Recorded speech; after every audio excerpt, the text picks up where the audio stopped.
Résoudre un Rubik's Cube peut se décomposer en deux étapes. Résoudre les deux premières couronnes et la dernière couronne. Dans un Rubik's Cube, il y a les coins qui ont 3 couleurs et les arêtes qui ont 2 couleurs. On se sert d'algorithmes pour résoudre les pièces du cube qui forment ces couronnes. Un algorithme résout un nombre fixe de pièces. Ici, on va résoudre le coin blanc-orange-bleu et l'arête orange-bleu. On utilisera l'acronyme F de L pour parler des deux premières couronnes et l'acronyme LL pour parler de la dernière couronne. On peut séparer les algorithmes de Rubik's Cube en 3 différents types. Tout d'abord, les algorithmes de LL qui sont très abstraits. Ensuite, les algorithmes de F de L qui, eux, sont bien plus intuitifs et concrets. Et enfin, les algorithmes de last slot qui résolvent la dernière paire des F de L en plus de résoudre quelques pièces de la dernière couronne.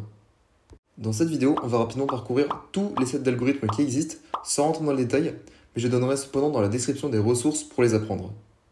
Et on va commencer par la famille la plus grande d'algorithmes, les algorithmes de dernière couronne. Il existe plus de 3600 cas différents pour résoudre la dernière couronne en un seul algorithme, mais en apprendre autant n'est pas réalisable car il y a beaucoup trop d'algorithmes à apprendre, à reconnaître et à exécuter. Il y a cependant plein de subsets qui existent, mais eux qui sont utilisables. Les plus connus sont bien évidemment les OLL et les PLL, qui sont les premiers sets appris lorsqu'on débute le Rubik's Cube. L'OLL résout la face du haut, donc souvent la face jaune, et la PLL finit la résolution du cube. Bien que ces deux sets soient dans les premiers appris, il faut en général bien plus d'une année pour les maîtriser complètement. Dans le cas où la croix jaune est déjà résolue, les COLL permettent en plus de la face jaune de résoudre les coins, ne laissant qu'une EPLL, un subset des PLL qui permettent uniquement les arêtes. De même, les CPLL résolvent uniquement les coins. En plus d'être un subset de OLL, COLL est aussi un subset de OLL-CP qui généralise la résolution des coins à toutes les OLL.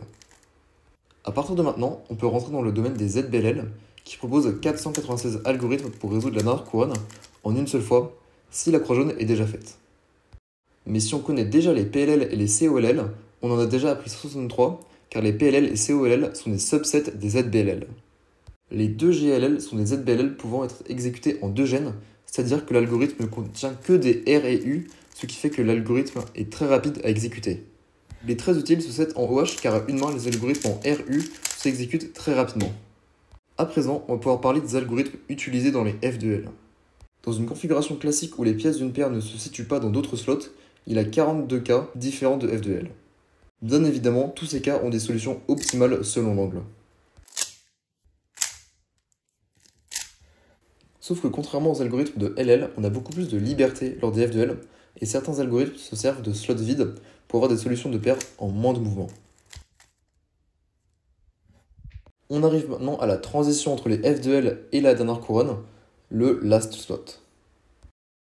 Les algorithmes de last slot sont des techniques d'insertion de dernière paire où on résout en même temps l'orientation de certaines pièces de la dernière couronne. On peut les séparer en deux cas de figure. Soit on résout uniquement la croix jaune, ce qu'on appelle les IOLS. Il y a ici 42 sets, un pour chaque F de L. Soit la face jaune entière, et là il y a beaucoup plus de sets différents. Comme les IOLS sont très nombreuses et peu utiles, il n'y a pas réellement de sets nommés, et on préfère plutôt utiliser des techniques d'orientation d'arête sans apprendre d'algorithme.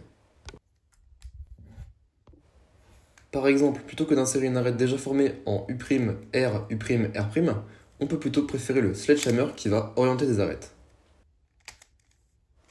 Les OLS par contre là c'est une autre histoire et il y a beaucoup de choses différentes qu'on peut apprendre. On a tout d'abord les Winter Variation et les VLS pour Valak la Slot qui résolvent la face jaune quand une paire est déjà formée, c'est-à-dire qu'on peut l'insérer en 3 mouvements.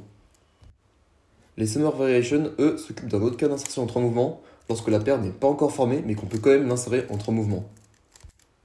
Tout comme pour les IOLS, on se rend compte qu'il pourrait y avoir autant de cas qu'il n'existe de F de L, ce qui n'est pas réalisable à apprendre, d'autant plus que la plupart des F de L passent par l'un de ces cas d'insertion en 3 mouvements, ce qui rend ce genre de set beaucoup moins intéressant. Néanmoins, il existe quand même des sets très utiles pour certains cas particuliers. On a d'abord les BLE quand le coin de la dernière paire est déjà résolu, de même les CLS quand c'est l'arête ici de la dernière paire qui est résolue. On peut aussi apprendre des cas de OLS facilement reconnaissables lorsque de nombreuses arêtes et coins jaunes sont déjà orientés. Dans cette vidéo, j'ai montré le plus d'algorithmes possible, mais il faut savoir que les connaître est parfois inutile ou très long à implémenter en résolution pour peu de résultats. Il est parfaitement possible d'atteindre des moyennes de moins de 7 secondes sans apprendre rien d'autre que les OLL et les PLL.